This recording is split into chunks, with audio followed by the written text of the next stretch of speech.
It is said that Michelangelo saw in every rough block of stone a thing of beauty, awaiting the master hand to bring it into reality.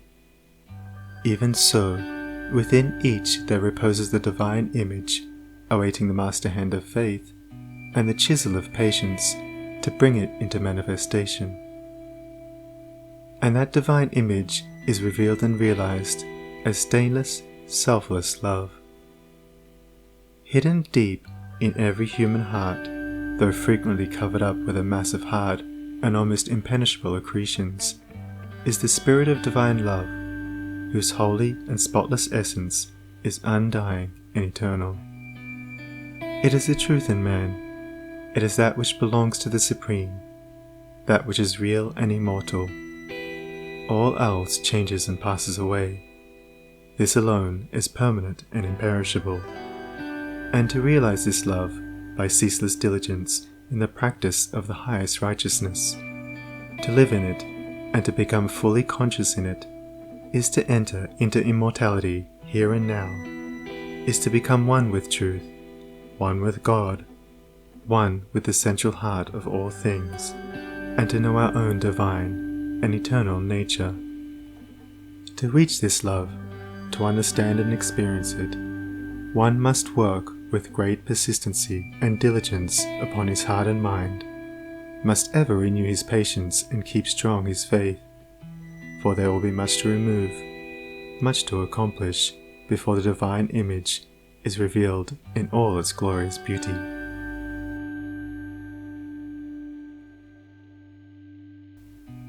He who strives to reach and to accomplish the divine will be tried to the very utmost, and this is absolutely necessary, for how else could one acquire that sublime patience without which there was no real wisdom, no divinity?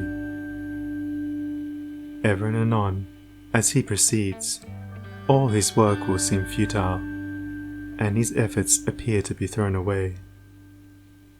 Every now and then, a hasty touch will mar his image, and perhaps when he imagines his work is almost completed, he will find what he imagined to be the beautiful form of divine love utterly destroyed, and he must begin again with his past bitter experience to guide and help him. But he who has resolutely set himself to realize the highest recognizes no such thing as defeat.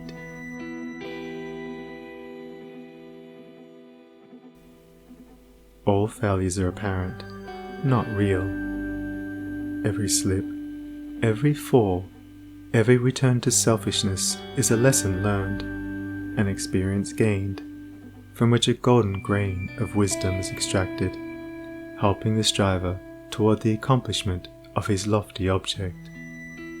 To recognize that of our vices we can frame a ladder, if we will but tread beneath our feet each deed of shame, is to enter the way that leads unmistakably toward the divine, and the failings of one who thus recognizes are so many dead selves, upon which he rises, as upon stepping stones, to higher things. Once come to regard your failings, your sorrows and sufferings as so many voices telling you plainly where you are weak and faulty, where you fall below the true and the divine, you will then begin to ceaselessly watch yourself, and every slip, every pang of pain will show you where you are to set to work, and what you have to remove out of your heart in order to bring it nearer to the likeness of the divine, nearer to the perfect love. And as you proceed, day by day detaching yourself more and more from the inward selfishness, the love that is selfless will gradually become revealed to you.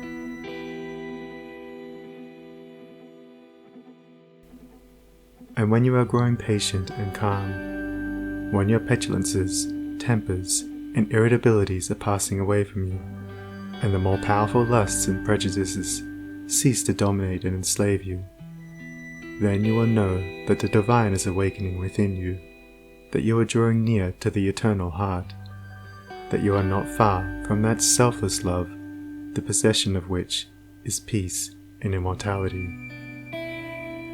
Divine love is distinguished from human loves in this supremely important particular, it is free from partiality.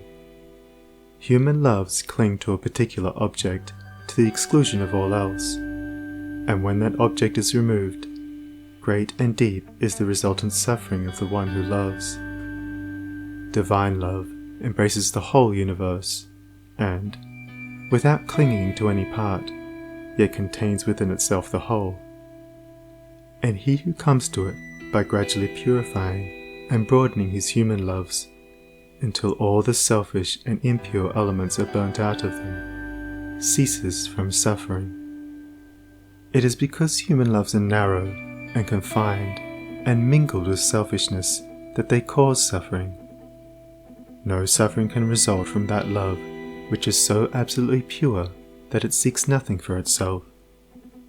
Nevertheless, human loves are absolutely necessary steps toward the divine, and no soul is prepared to partake of divine love until it has become capable of the deepest and most intense human love.